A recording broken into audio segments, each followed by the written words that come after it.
Slanderers have a basic motivation. They're insecure people who seek to raise their own status by demeaning somebody else. But Dr. Tony Evans says that a Christian's status isn't measured against other people. Then you don't have to reduce others to lift yourself, because if you're in fellowship with God, nobody can have what God has planned for you. This is The Alternative with Dr. Tony Evans, author, speaker, senior pastor of Oak Cliff Bible Fellowship in Dallas, Texas, and president of the Urban Alternative. As Dr. Evans said, people who talk others down are just trying to talk themselves up, whether they realize it or not. But that's the opposite of what happens, and we'll find out why as he tells us today how to recognize symptoms of unholy speech. A woman went to the doctor one day because she was very sick and she had been bitten by an animal. The doctor looked at where she was bitten and did all the tests, and it came out that she had rabies, and it was at an advanced stage. The doctor said, "It doesn't look good." She said, "Doctor, then may I have a piece of paper?" The doctor brought in a piece of paper, and she started writing down names. The doctor said to her, "Are you writing down the names of the people you want to put in your will?" She said, "No, I'm writing down the names of the people I want to bite." Because one of the ways that you demonstrate how sick you are is with your mouth, with my mouth. And how our words and our speech damages others. We've all been hurt by something said, done, by words that affected us negatively, emotionally. Not only have we received damage, but we've probably done our share as well. There's a reason for that. But I wanted to talk to you today about symptoms of unholy speech. How do you know if your talk is not what it ought to be? A couple of key factors in terms of its effect on other people. In Proverbs chapter 20, verse 19, it says, "He who goes about as a slanderer reveals secrets. Therefore, do not associate with a gossip."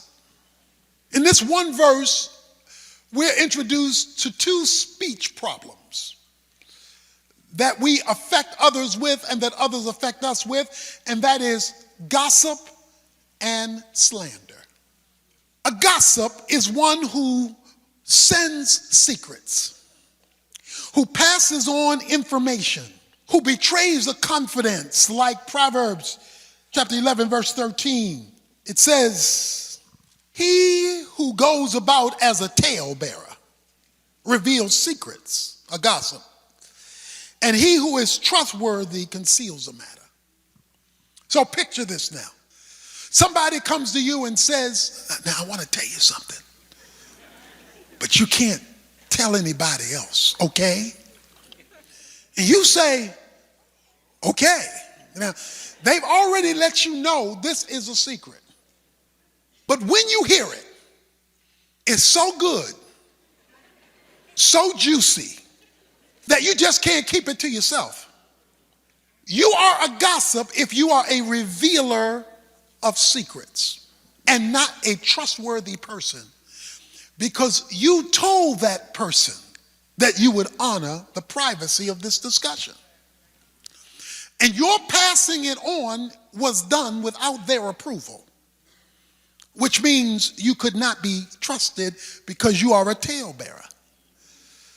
In Proverbs chapter 18, verse 8, "The words of a whisperer are like dainty morsels, and they go down into the innermost parts of the body." This is a whisperer. This is somebody who say, "Guess what I just heard? Guess what I just heard?" They whispering. So they're passing on a secret. So since it's a secret, they think talking softly to somebody else keeps it a secret. even though it was passed on. He says gossip is like a dainty morsel. You ever been to a dessert bar? Nothing but dessert. And all of it's sweet. It's sweet to the taste. And so you want to get all these different, you want a smorgasbord of sweetness. It's dainty. Them nice little tiny dainty pieces. Or a juicy steak, because gossip is always juicy. You know, it's always got some juice in it. And so he says, because it is juicy, the problem, he says, is it goes down to the innermost parts of the body. That is, to be a gossiper is revealing your own contamination.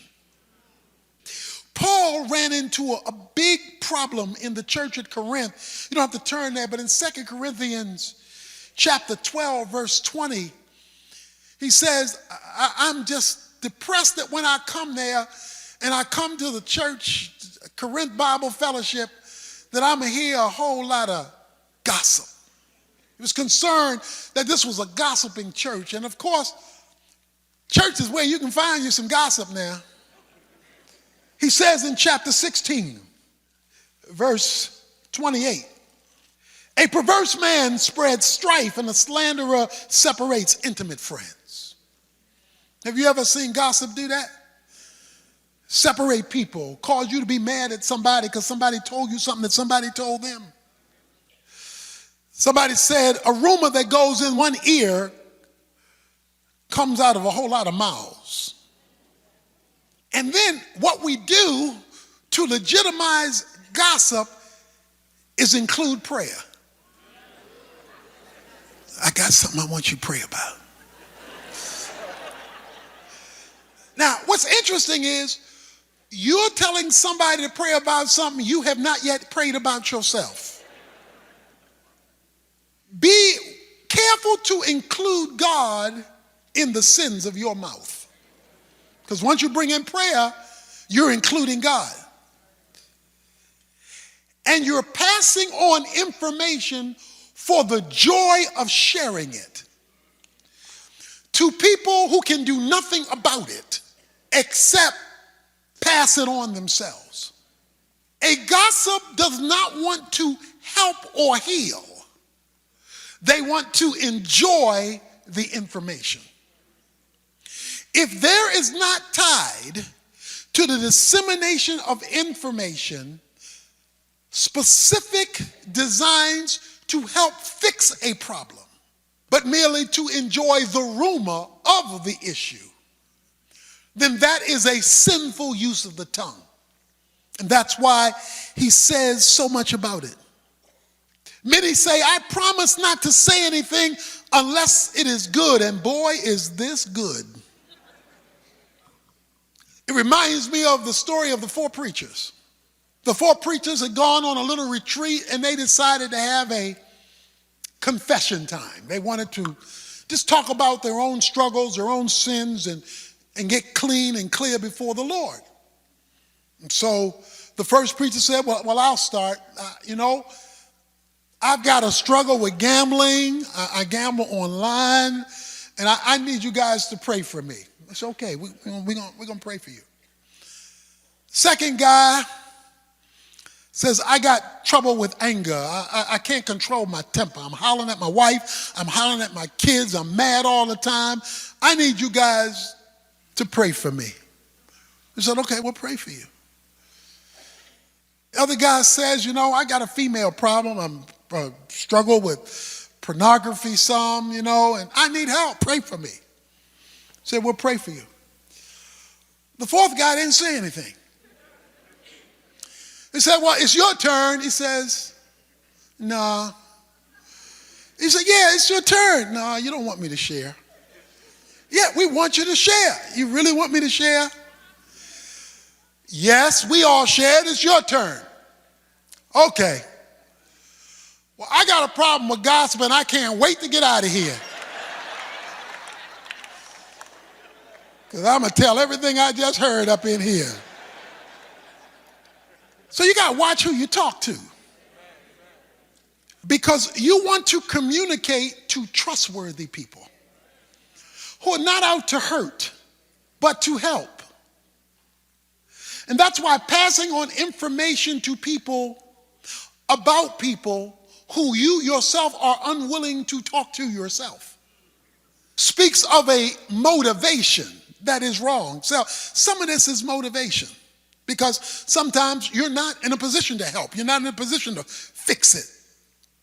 But when you just pass on information, to pass on information for the pleasure of passing on information, that makes you an untrustworthy gossip.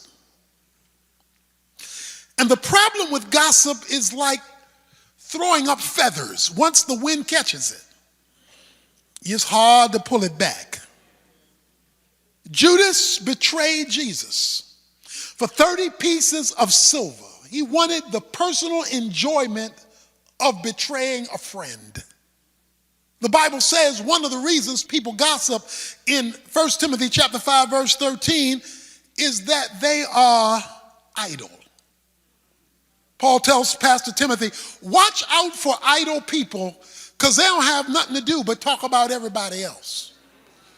So the telephone has become their friend. And they want to talk about everybody else. And you have to understand, when you entertain a gossiper, then you have joined forces with them in the gossip. When Dr. Evans comes back in just a moment, he'll tell us why that's a far more serious situation than most believers realize. First, though, I want to let you know that his brand new book is already on its way to becoming a bestseller, and it builds on what we're learning in our current series. It's called Watch Your Mouth, a practical look at ways to tame your tongue.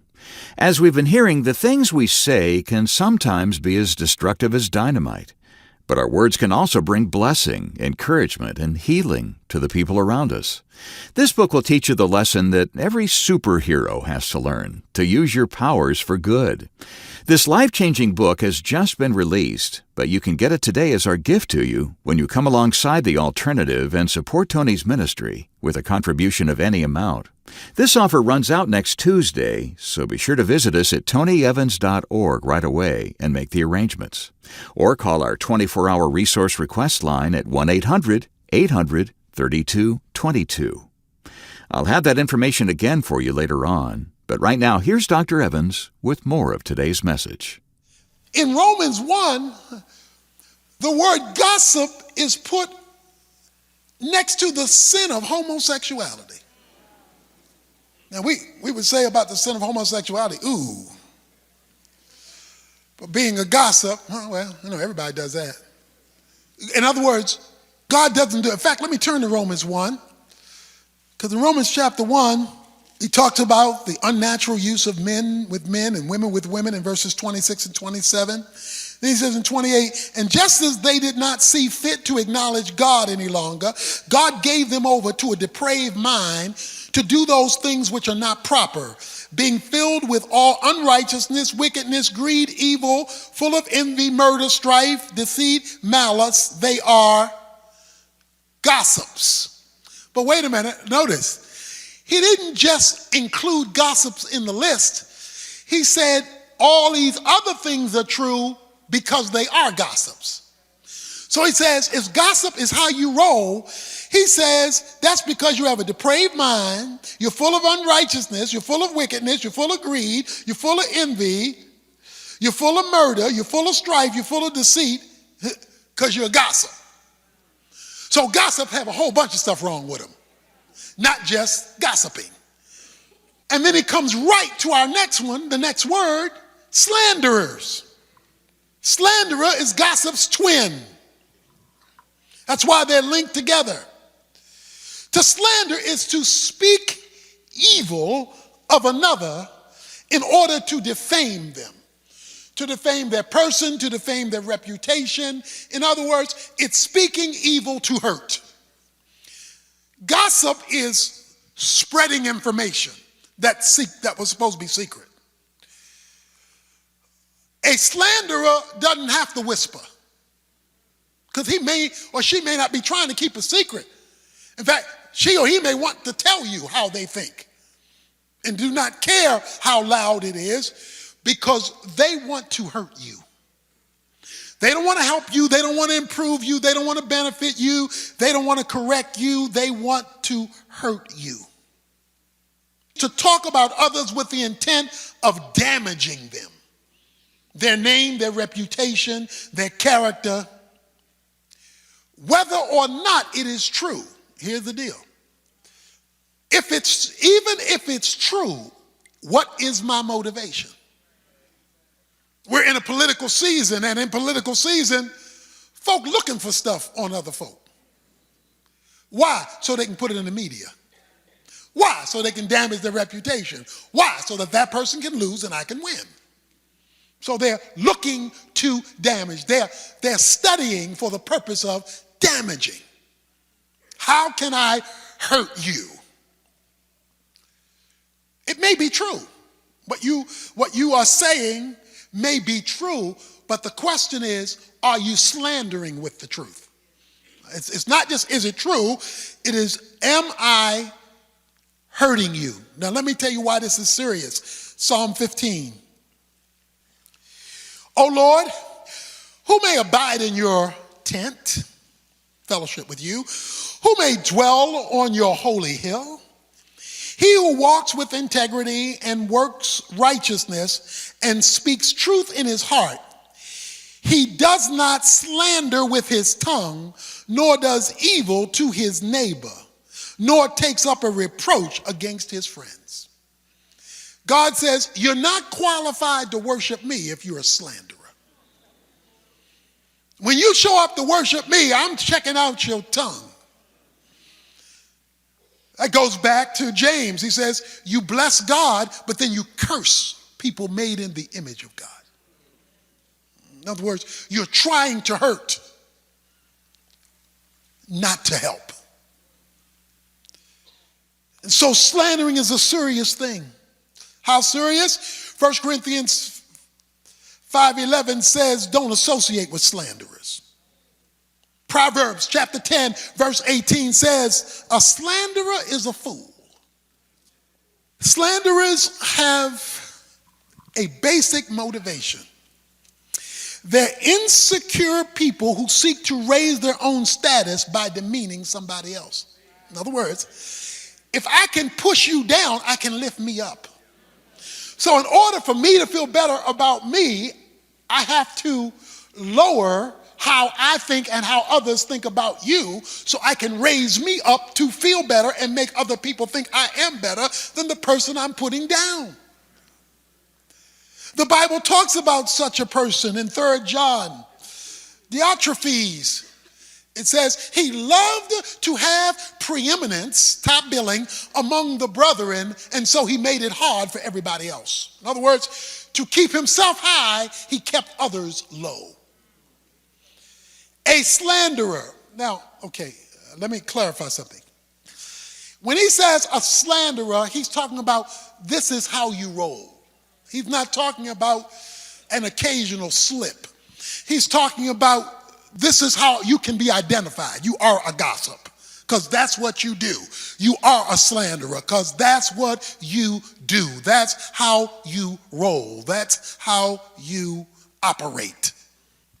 See, once you know the truth that promotion comes from God, Psalm 75 verses 6 and 7, or Isaiah 14 verse 27, then you don't have to reduce others to lift yourself, because if you're in fellowship with God, nobody can have what God has planned for you. See? So you don't have to force other people down to lift yourself up. That's the sign of immaturity, because you don't believe God is big enough to give you yours. As one friend used to say, you never lose a race just because another horse runs. James 4:6 condemns defaming your brother. And he says, verse 19, my brethren, if any among you strays from the truth, so somebody's gone the wrong way, and one turns him back, let him know that he who turns a sinner from the error of his ways will save his soul from death and will cover a multitude of sins. Things are only going to get worse. Let's catch him before he goes further And that reminds us of a story in the Bible. The story in the Bible is the three sons of Noah in Genesis 9. Ham, Shem, and Japheth. It says their father was laying in his nakedness uncovered. And Ham came in and saw it. And Ham went out from seeing his father's nakedness and slandered his father to his brothers. His brothers came back in and covered, our word in James, covered their father's nakedness. Ham slandered his father's nakedness. God came down and said, Ham, because you have done this, because you've shamed your father, Canaan, your son is cursed. We're going to pass down another father-son shaming. You slandered your dad, and that was an insult to Almighty God. And for that, there is a curse. In other words, slandering, you're trying to hurt, but you may be telling the truth with the pain you're inflicting. It may be true. But bearing false witness is a lie. Bearing false witness is intentionally seeking to deceive to another's detriment. It is to take a situation and to spin it in such a way that false data is given and a lie can get legs quickly and take flight. I'll tell you one of the main ways we do false witnessing is we encouch it in a joke. I'm just kidding. Well, let's see what God has to say about that. Proverbs 26, verses 18 and 19. Like a madman who throws firebrands, arrows, and death, so is the man who deceives his neighbor and says, was I not joking? Using a joke to deceive. Encouching it in humor to trick. An unholy speech. One, gossip, passing on rumor. Slander, defaming another, whether true or false. False witness, intending to tell a non-truth in order to hurt. When that characterizes you or me or us, then we break fellowship with God and we aren't able to come into his holy temple. May we be an environment that helps, not hurts, that wants to heal, not maim, without compromising the truth. When we speak it, may it be so that people are built up, not torn down. Dr. Tony Evans, wrapping up a message he calls Symptoms of Unholy Speech. The full-length version of this lesson is available on CD. Just check with us for details on getting a copy. Better yet, you can request it as a part of our current 11-part teaching collection, Watch Your Mouth. All the information you need is waiting for you at tonyevans.org. While you're there, don't forget to request that brand new book I told you about earlier, also called Watch Your Mouth. A look at what God can build into our lives when we control what comes out of our mouths. As I mentioned, it's our thank you gift when you help us keep Tony's teaching on this station with any contribution, large or small. It's the perfect follow-up to what we've been learning on the broadcast, but be sure to request it right away before this special offer runs out next week. You can do that online at tonyevans.org. That's tonyevans.org. Or give us a call at 1-800-800-3222 and let one of our staff members help you. That's 1-800-800-3222. A lot is said about the importance of honesty, but a lot of what's said isn't all that honest. And that's not just true in political campaigns. So tomorrow, Dr. Evans will talk about the danger in the lies we're told and the lies we tell. I hope you'll be with us. The Alternative with Dr. Tony Evans is brought to you by the Urban Alternative and is made possible by the generous contributions of listeners like you.